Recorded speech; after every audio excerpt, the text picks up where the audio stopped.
My name is Katurah.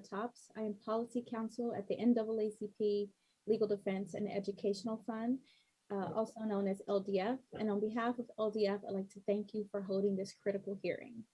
Since its inception, LDF has worked to address police violence and misconduct. Our Justice and Public Safety Project uses litigation, policy advocacy, public education, and community organizing to ensure accountability for police misconduct, promote public safety practices that eliminate racial biases, and drastically reduce the presence of armed law enforcement in communities of color. In 2018 and again in 2019, LDF testified before this council that the NYPD maintains a gang database that uses overly broad criteria to designate thousands of New Yorkers as members of gangs or local street crews. The NYPD disproportionately confers these affiliations to Black and Latinx New Yorkers and then subjects them to heightened surveillance and criminalization, using violent and aggressive policing tactics and failing to provide due process protections for the individuals on that database. Again, as I testify in 2022, this remains true today. Last year, the OIG confirmed that it began investigating the NYPD's gang policing practices and database in 2018. And after 3 years, its investigative review was in its final stages.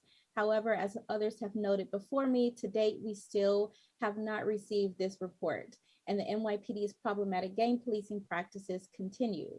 We urge the OIG to promptly complete its investigation into the NYPD's gang policing practices and publish a thorough report of its findings.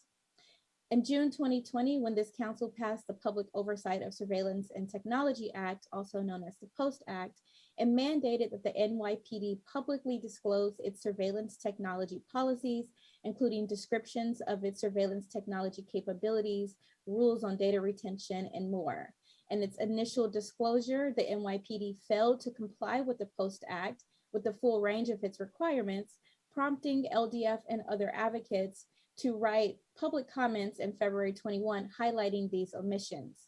Nevertheless, when the NYPD published its final policies, it still failed to rectify these omissions, and in the meantime has continued to use and access a number of powerful surveillance tools, including military-grade equipment and networks of thousands of cameras across the city with minimal oversight or public awareness.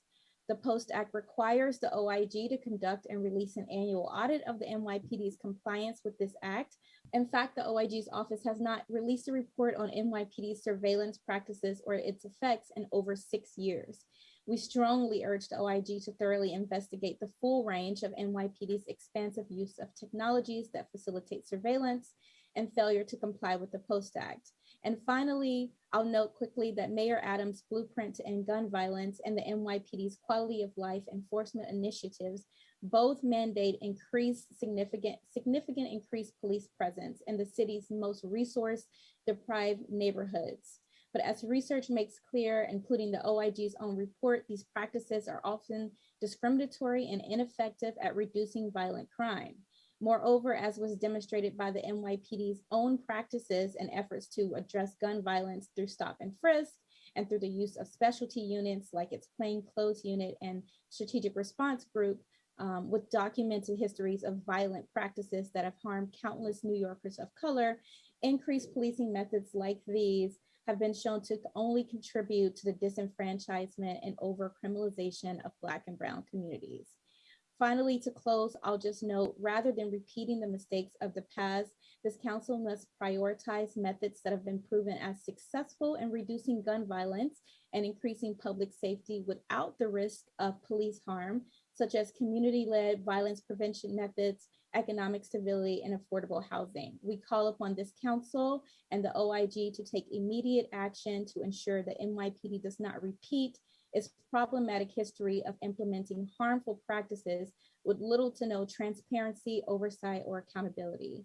We address these issues in more detail in our written testimony, which I will submit for the record. And as usual, we welcome the opportunity to meet with council members and discuss this more at length. Thank you for your time.